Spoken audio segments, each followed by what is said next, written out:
Bom dia, boa tarde, boa noite. Eu sou o Gabriel Figueiredo e estou aqui para gravar mais um vídeo do canal Rubiscos para vocês. E no vídeo de hoje, cenários pós-apocalípticos como uma sociedade em colapso e crises sanitárias globais provocadas por um agente infeccioso podem estar muito distantes da nossa realidade, mas com certeza são um sucesso na mídia. E tá aí, The Last of Us, que não me deixa mentir. Esse universo, que foi criado inicialmente para os games e recentemente recebeu uma série de mesmo título, se passa em um mundo tomado por infectados por um fungo controlador de mentes, que transforma as pessoas que sofreram essa infecção em uma espécie de zumbi. Apesar que esse nome zumbi nem chega a ser usado na série ou nos jogos. Mas se eu te dissesse que o fungo retratado na série é inspirado em uma espécie real, você acreditaria? Essa espécie é conhecida como Ophiocordyceps sinensis. É uma espécie de fungo encontrado no Sudeste Asiático, que é capaz de parasitar insetos e outros artrópodes, sobretudo alguns tipos de lagartas. Esse é um dos exemplos de fungos conhecidos popularmente como fungos zumbis, mas existem centenas de outras espécies de fungos que recebem esse apelido. Eles pertencem aos gêneros Ophiocordyceps e Cordyceps, e recebem esse nome porque possuem uma habilidade incrível de controlar seus hospedeiros. O caso mais famoso é dos Cordyceps capazes de infectar formigas. Esses organismos infectam os insetos através de esporos, que são minúsculas estruturas reprodutivas. Então se alojam nos músculos ou no sistema nervoso da formiga, e lá eles começam a se desenvolver e liberar substâncias químicas capazes de controlar a formiga infectada. Então, o fungo faz com que a formiga suba em um lugar alto e com as condições de luminosidade e umidade ideais para o seu desenvolvimento.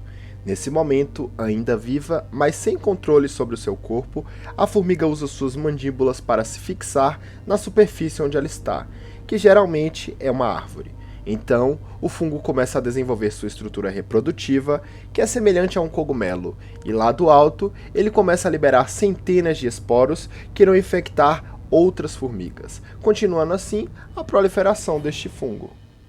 Podemos dizer que esse é um caso clássico de endoparasitismo, em que um ser vivo, o parasita, se aloja dentro do corpo de outro ser vivo, o hospedeiro, a fim de conseguir algum recurso, sendo que esse fungo é classificado como um parasitoide, um organismo que, além de se aproveitar do seu hospedeiro, ainda acaba o levando à morte no final desse processo. Através da seleção natural, os parasitas vão sendo selecionados para infectar os hospedeiros mais suscetíveis.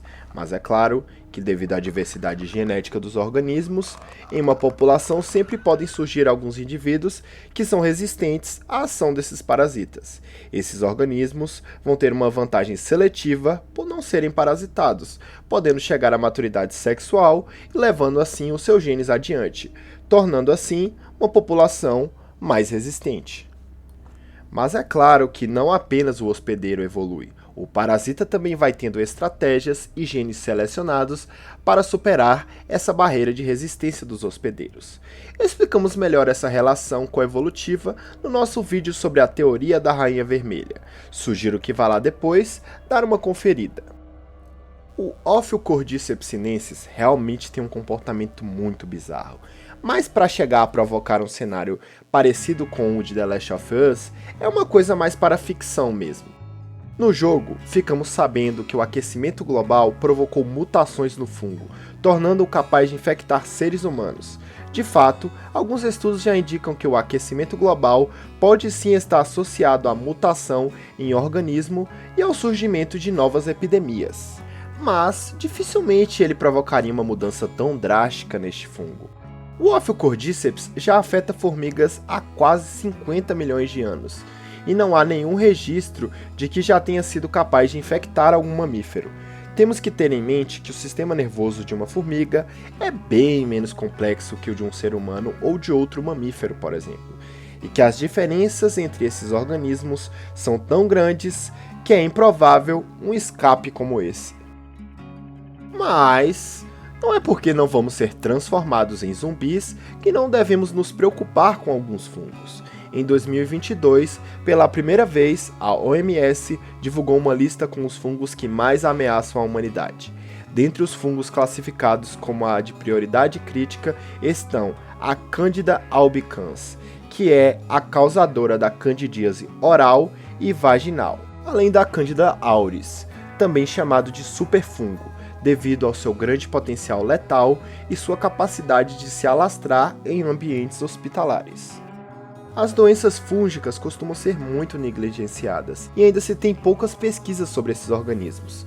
No The Last of Us, não há tratamento contra o fungo que desencadeia a pandemia, e isso não parece muito longe da realidade. Atualmente, há pouquíssimos medicamentos antifúngicos disponíveis, e não temos sequer uma vacina contra uma doença fúngica. Essa dificuldade para se obter um tratamento contra patologias provocadas por fungos está relacionado sobretudo à natureza desses organismos.